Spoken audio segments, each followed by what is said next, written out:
As I scrap this copper wire, I ponder the uses of copper. I already scrapped quite a bit of another wire. I didn't just go out and look for these wires.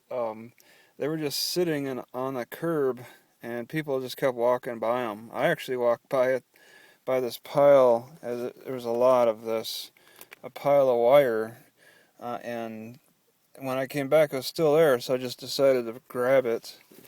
And I like copper a lot, so I'm scrapping it now, and I'm finding it's not too hard. I'll just take this knife, cut it a little bit, and then just start pulling everything apart, like I'm skinning it.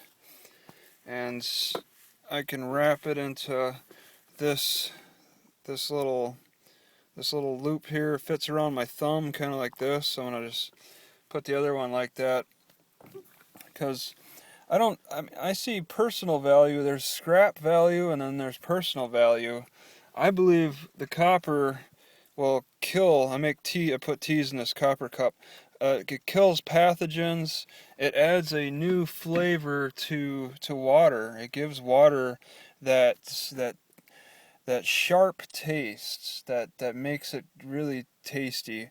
Copper will help water stay potable for longer periods of time because it just kills the bacteria. If you kept water in a plastic jug compared to a copper jug, the water would last longer in a copper jug.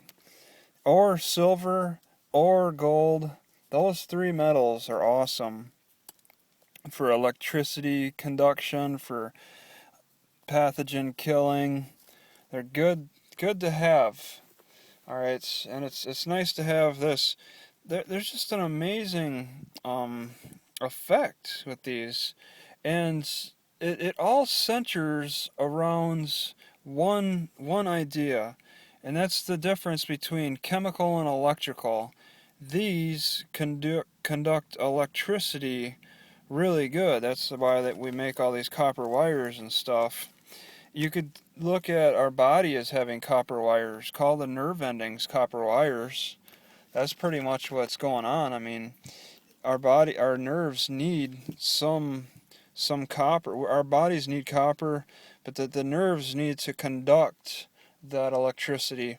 And there's a study. It's supposed to be a weird fact that electrical nerve signals travel at 170 miles an hour or something. Yeah, our nerves aren't exactly entirely copper, so the signals that run from from our brain to our muscles doesn't travel as fast as a signal travels through pure copper. But I mean, we still operate on an electrical level that that does cause chemical reactions, but still, a lot of health ailments seem to come from electrical issues, and that's something that you want to solve, like pain issues. That's an electrical problem.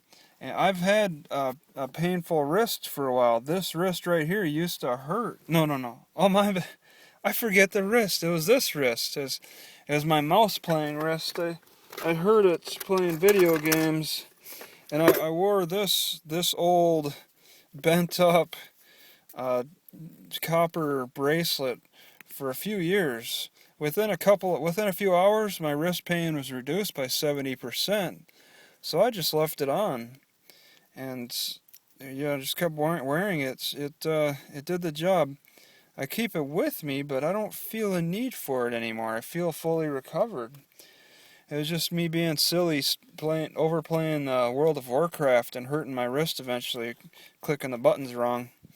But I keep that on me, and you could see just that it's either the dirtiness or something. One is this. My copper wrist band used to be about as shiny as this wire, so it'll degrade over time. As you can see, there's a little green on the band. This copper wire is freshly pulled from the sheath, so it's looking really radiant. But you could throw these in water even. You don't need a copper vessel. You could just take something like this. You want to clean this a little bit and put it in water and clean your water from pathogens.